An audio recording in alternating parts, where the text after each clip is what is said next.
সাংসদ বিপ্লব কুমার দেবের পৌরোহিত্যে আজ গোমতী জেলা পরিষদের কনফারেন্স হলে অনুষ্ঠিত হয় দিশা কমিটির বৈঠক। সাংসদ বিপ্লব কুমার দেব বলেন, কেন্দ্রীয় প্রকল্পগুলির সঠিক রূপায়ণ ও মূল্যায়নের লক্ষ্যে দিশা কমিটির বৈঠক অনুষ্ঠিত হয়। বৈঠকে জেলা সভাধিপতি দেবল দেব রায়, গোমতী জেলার জেলা শাসক রিঙ্কু লাথের সহ জেলার সমস্ত বিধায়কেরা উপস্থিত ছিলেন।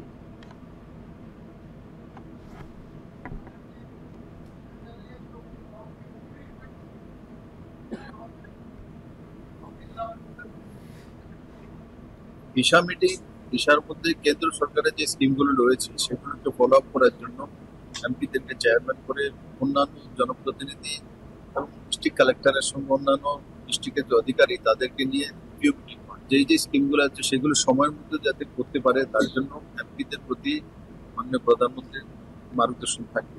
আর তার জন্যই দ্বিতীয় দিশা মিটিং আমি বসছি।